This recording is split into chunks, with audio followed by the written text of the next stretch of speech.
Thank you very, very much. I am thrilled to have the chance to be introduced as someone fixing to get killed at the Alamo. You know, I have to tell you, 3 years ago, when we started campaigning for the Senate, I went all over the state of Texas saying, if elected to the U.S. Senate, I hope to be a senator like Phil Gramm.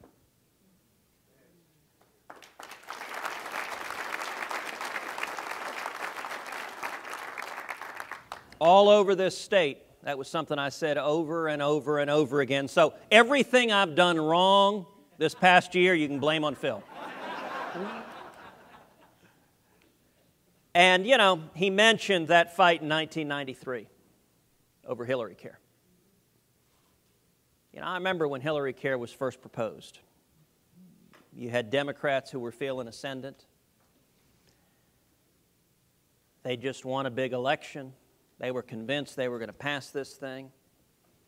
And if you think back and remember in 1993, the reaction of an awful lot of Republicans in Washington was they came out with what I called at the time Hillary Care Light.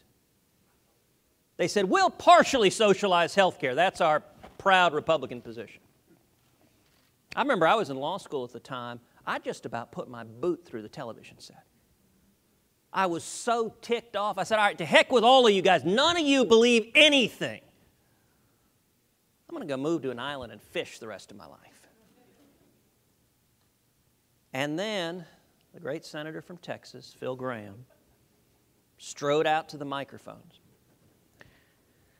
And you know, it's one of the things that drives my staff crazy is anytime I endeavor to do impressions.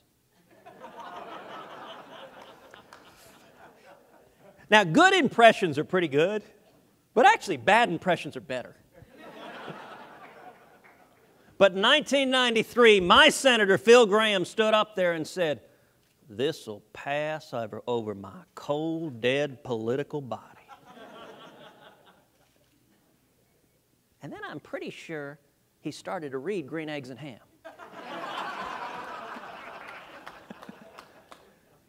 And there were a whole lot of Republican senators who were in the back, kind of hiding behind the curtain, and they sort of looked over, and he hadn't been killed. And they all ran over behind him and said, yeah, what he said. I'll tell you, I'm convinced if Phil Gramm hadn't been in the United States Senate, Obamacare would have been passed 21 years ago, and it would have been called Hillary Care. That's the power of leadership. And I am proud to try to carry a small portion of the leadership that you provided for this state, and hopefully to carry on the endeavor that everyone here, that TPPF is engaged in, that everyone here is engaged in, that our leaders in Texas and the state legislature are engaged in, which is telling the story of freedom. That's a powerful, powerful thing. Telling the truth matters a lot. What I want to talk with you guys briefly about is an area of the truth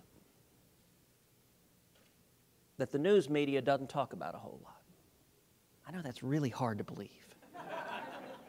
Anything the media won't talk, I know it's really hard to believe. I want to talk to you about rule of law.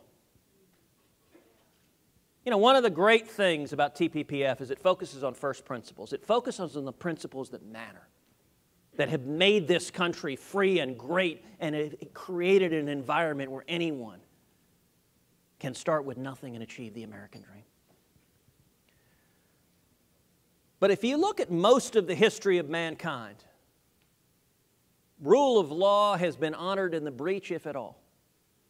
Most of the history of mankind has been a history of tyrants and despots, power concentrated in one place. Sometimes they'd give rights to the people. But if government has given you its rights, it can take away those rights.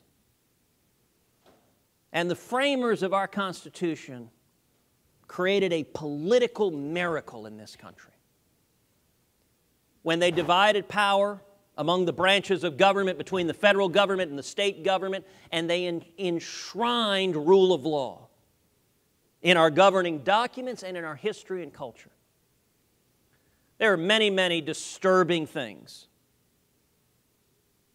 that have happened under the Obama administration. Texas football's gone to pot. There are lots of bad things that have happened. All right, it's probably not fair to blame that one on the president, but we can anyway. But of all of the bad things that have happened,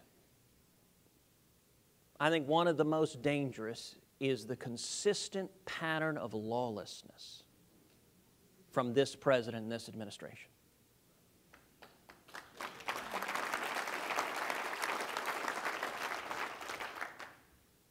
You know, 3 years ago, the course of the immigration battles, President Obama said he supported the DREAM Act. Okay, you can support the DREAM Act. That's a position. You can go advocate for it. People asked him at the time, 3 years ago, well, do you have the authority to just do this on your own? His answer was, no, I don't have the constitutional authority to do that. And then 6 months before the last election, suddenly the authority materialized. Now, set aside what you think of the merits of that decision. Is it a good decision? Is it a bad decision? And just think for a minute. You have the President of the United States who goes out and announces, we have immigration laws, they're on the books. I'm going to ignore them. I am, with the stroke of a pen, granting amnesty to some 800,000 people. I'm not changing the laws. I'm simply saying I'm the President, therefore amnesty is granted. That's remarkable. Let's take drug policy. A whole lot of folks now are talking about legalizing pot. The brownies you had this morning were provided by the state of Colorado. And you can make arguments on that issue. You can make reasonable arguments on that issue. The President earlier this past year announced the Department of Justice is going to stop prosecuting certain drug crimes. Didn't change the law, didn't go, that's an issue. You could go to Congress, you could get a conversation, you could get Democrats and Republicans who'd say, we ought to change our drug policy in some way. And you could have a real conversation, you could have hearings, you could look at the problem, you could discuss common sense changes that maybe should happen or shouldn't happen.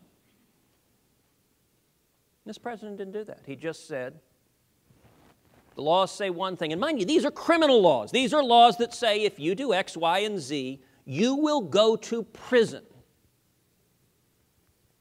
The president announced, no, you won't.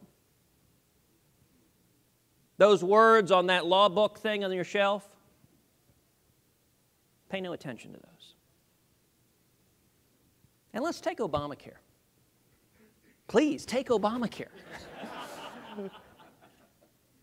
Obamacare has single-handedly been an illustration in lawlessness at a breathtaking scale. Obamacare, the statute. The president is a big fan of saying it's the law of the land. We need to follow the law of the land. Oh, really? Let's see. That law of the land says on January 1st, 2014, the employer mandate shall kick in for big business. Now, unless my iPhone is broken, I think we passed January 1st, 2014. And yet the president just announced unilaterally, no, we're not enforcing that.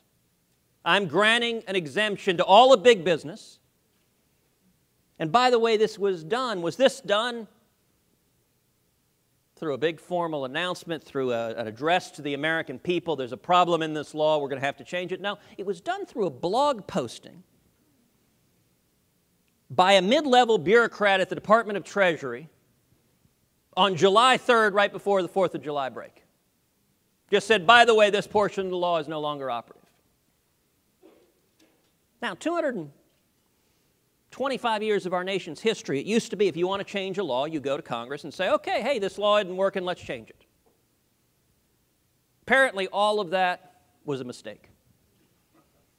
Apparently, instead, you can just get a mid-level bureaucrat to put up a blog posting and say this portion of the law doesn't matter. So, what is the law in the United States of America? If you go and think it's actually what's written in the United States Code says big business has to comply January 1st, 2014. And the President simply says, no, it doesn't. I'm granting them an exemption. When do they have to comply? Well, right now we think it's 2015 because he said it's a year exemption. Of course, we've been here an hour. That may have changed. Let's take another example. Congress. Now, I know no one here could ever imagine that members of Congress want different rules to apply to them than anyone else. That's really pretty out there. One of the provisions of Obamacare in the text of the statute is that members of Congress will be on the exchanges without subsidies, just like millions of Americans. Congress wrote it in there because they said, look, if we're going to create this pile of stuff, that's a euphemism, then we ought to at least eat those stuffed burgers along with everybody else. Now, what happened? Well, Harry Reid, Senate Democrats, had a meeting in the Capitol. They invited the President down. Closed-door meeting, but they apparently said to the President, they said, we don't want to live under Obamacare. This thing's bad. Holy cow! Nancy Pelosi said we had to pass it to find out what's in it. We found out it's bad.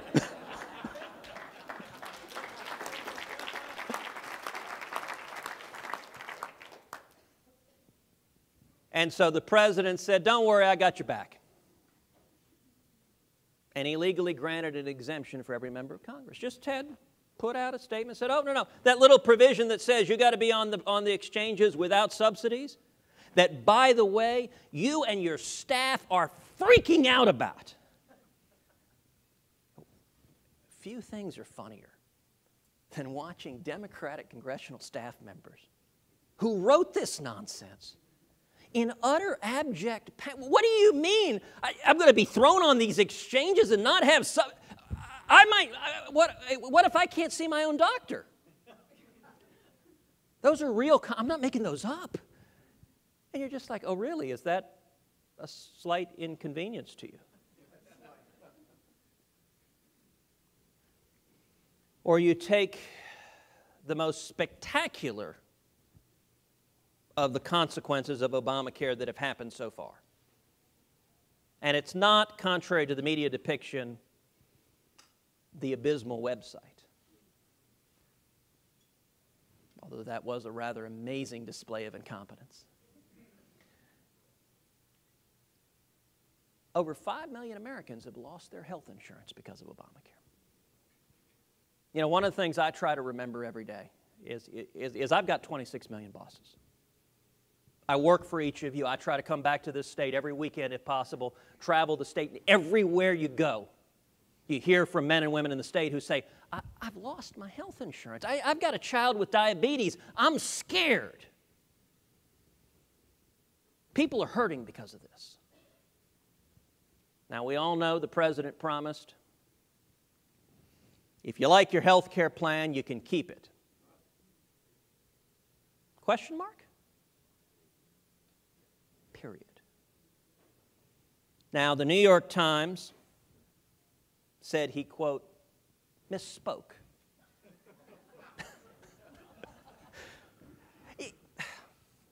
You know, there comes a point with the left-wing media where you can't even make fun of them anymore. You just simply say what they said. He misspoke exactly the same way 27 times on camera to the national population. So what did he do in response to that? We all now know that the statement, if you like your health care plan, you can keep it, was a flat-out, deliberate misspeaking. We all know that the statement, if you like your doctor, you can keep your doctor, was a flat-out, deliberate misspeaking. It was kind of a stuff burger. And what did he do? You know, if you were a student of history and you saw some big government program that wasn't working, the usual way you do is you go to Congress and say, hey, we got to fix this. Let's do something to fix it.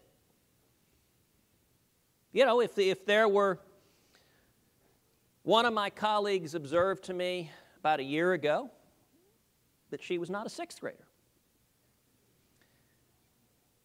If you were to ask a group of sixth graders, what do you do if the law isn't working? They'd say, oh, you go to Congress and the House and the Senate, they pass a bill, it goes to the President, he signs it, that's how you change the law. What did the President do? He held a press conference where he stood up and said,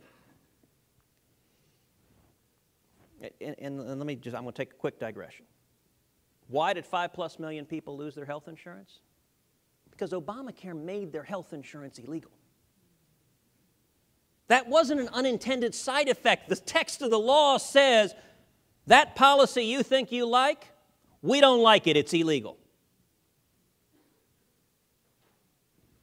So the President holds a press conference and he says, insurance companies, I am instructing you now, go issue the policies that we just made illegal. I am directing you as President of the United States, go violate the law. Now, a formalist might say, if I remember first-year criminal law, that's aiding and abetting. Instructing someone on how to violate, technically it's not a felony, so it's not, but for the reporters in the room, just to clarify that. Because that'll get blown into ridiculous proportion. He simply held a press conference in which he instructed private citizens, disregard the law for 1 year. And then next year follow the law. Unless I change it. Or not.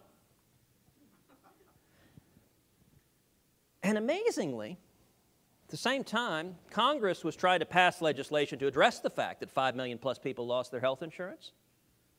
Simultaneously with giving the speech, the President said, and I will veto any legislation that does what I'm saying.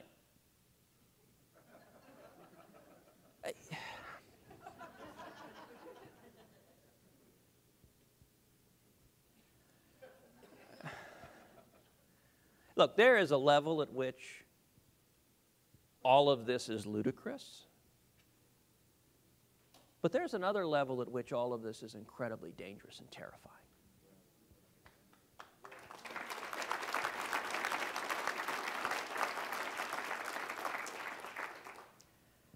And there have been Republican presidents in the past who abused their power. Shockingly, I know no one here could believe that's possible. But the difference is when that happened, you had Republicans who stood up and said this is wrong. When Richard Nixon tried to use the IRS to target his political enemies, you had bipartisan condemnation. This is wrong. By the way, Nixon tried to do so, didn't succeed. When the Obama administration tried and succeeded in doing so, the Democrats all did their obligatory for one day. I am outraged. Now please go back to doing what you were doing before.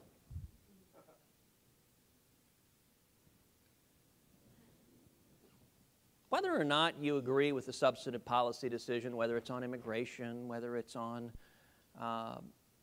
drug policy, whether it's on Obamacare, if the President of the United States can simply pick and choose which laws to follow, can say, I will follow this law, I won't follow that law. This law, I will follow section A, B, and C. I'm going to skip D, and I'm going to follow E, 2 and 3, but not 1 and 4.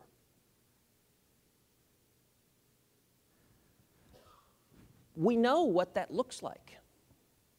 There are countries on this globe where that is how the law works. You look at corrupt countries where rule of law is meaningless, where dictators are in power, and they have things they call law. But what does law mean? Law isn't the dictate from government. Every country has dictates from government. And yet not every country has rule of law. Rule of law is the notion that we are a nation of laws and not of men. And that no one, and especially those in political office, are not above the law.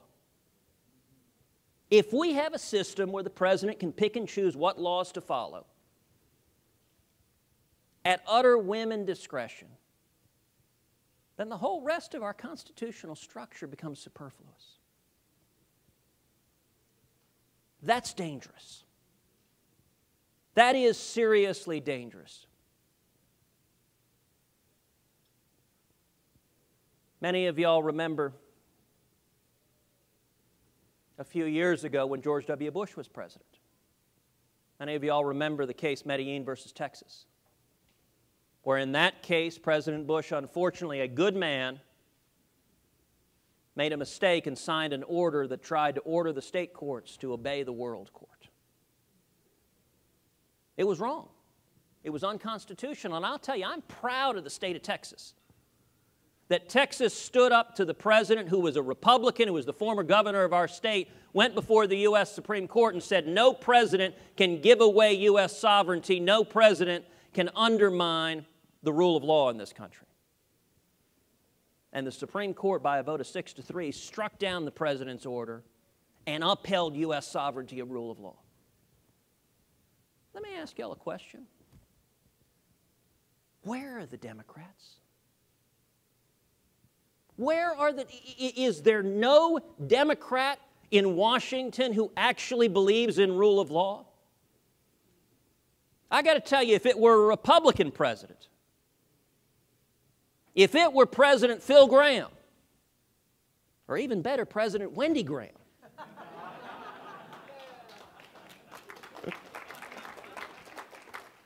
well, for one thing, this wouldn't be happening. But if it did, there'd be Republicans lining up to defend the rule of law. And where's the media? Well, they're in the back. But where are they actually reporting on what is going on? If you care about liberty, an imperial president who defies his constitutional obligation to, quote, take care that the laws be faithfully executed, is an extraordinary threat to the liberty of this country.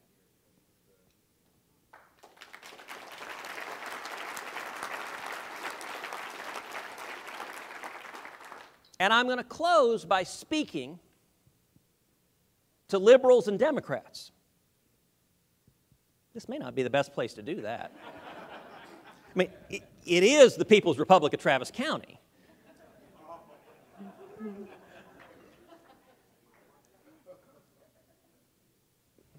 But I'm going to close by speaking to liberals and Democrats. Maybe, just maybe, you say, yeah, I'm a little troubled by too much presidential power. I'm a little troubled by the government monitoring everything we say. By the way, for those of y'all who have cell phones, please leave them on. I want to make sure the president hears everything we say.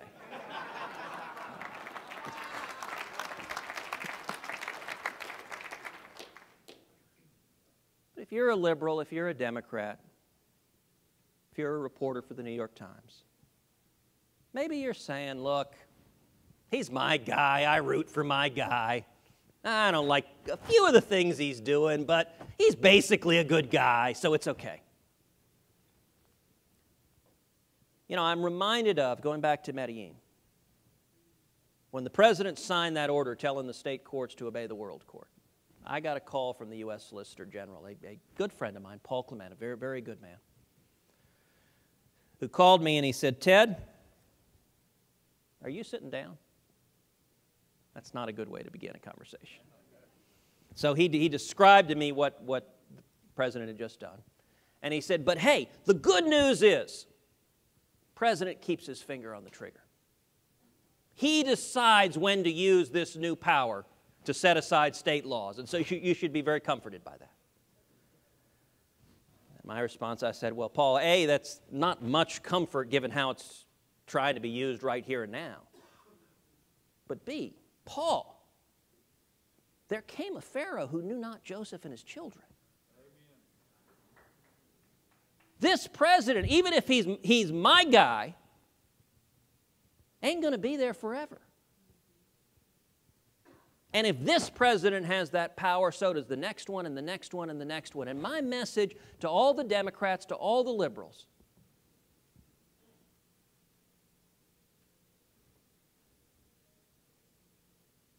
what do you think about the next president? Maybe a Republican, having the power Barack Obama is claiming to have. A president who is not bound by the law is no longer a president. And if you love liberty, that should concern you greatly. Amen. Thank you.